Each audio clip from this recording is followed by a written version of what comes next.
Nous vous présentons ici l'onglet Facture. Apparaissent forcément toutes les commandes que vous avez saisies dans votre logiciel. De cette façon, vous ne pouvez pas oublier de facturer un client. Lorsqu'il y a le rond rouge à gauche, ça signifie que vous avez demandé un acompte à votre client, mais qu'il ne vous l'a pas payé. Alors pour ne pas facturer à une ligne d'acompte qui ne serait pas perçue, vous devez retourner dans le bon de commande pour enlever la ligne acompte. Parce que parfois les clients, si un acompte est déduit, ils vont payer simplement le solde. Et vous n'aurez pas empoché l'acompte. Donc c'est une sécurité. Vous enlevez la ligne d'acompte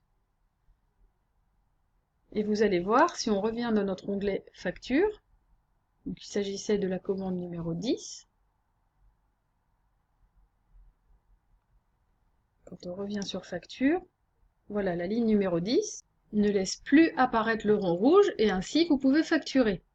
Donc pour facturer vos entrées à l'intérieur, vous avez de la même façon que dans les autres blocs toute l'identité du client qui est renseignée.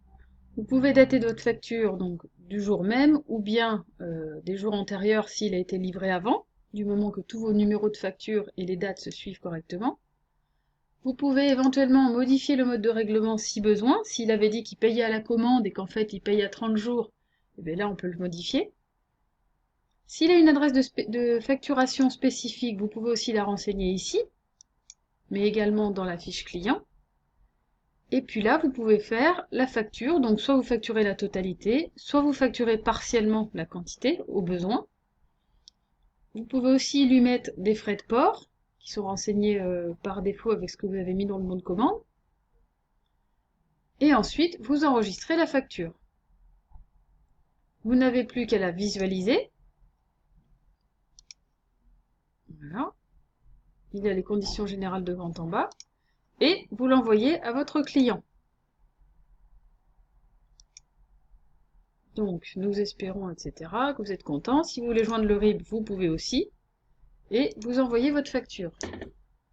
Si on revient dans l'onglet Facture, et que vous allez maintenant sur la liste des factures, vous allez voir qu'elle a été éditée.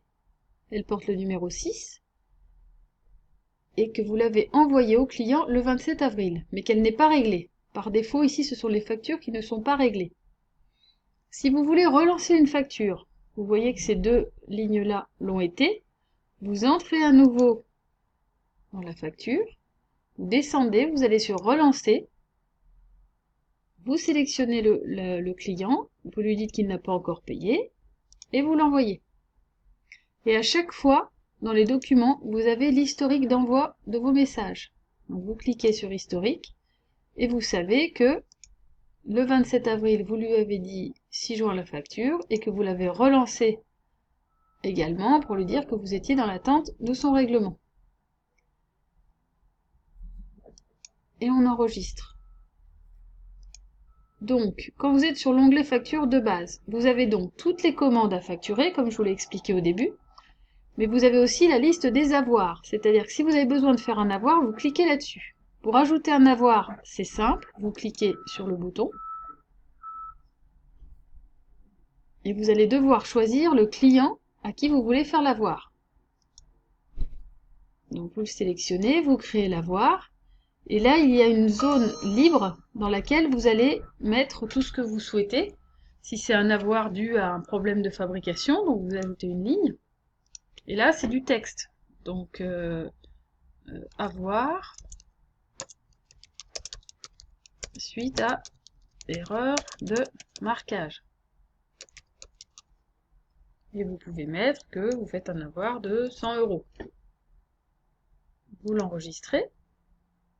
Votre avoir, ensuite, vous l'imprimez en PDF et vous l'envoyez à votre client. On revient sur l'onglet de base et les éléments à facturer. Et vous avez aussi ici toutes les méthodes de règlement. Et vous pouvez en ajouter autant que vous voulez. Donc là, vous avez toutes celles qui sont par défaut, mais vous mettez autant de méthodes de règlement que vous voulez. Vous mettez un intitulé. Vous pouvez mettre une nouvelle CR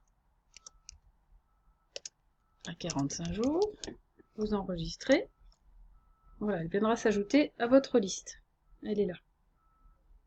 Ensuite, on revient sur l'onglet Facture. Et on a fait le tour. On sait exactement quel chiffre il reste à facturer, ça c'est les commandes en cours, et le total en TTC.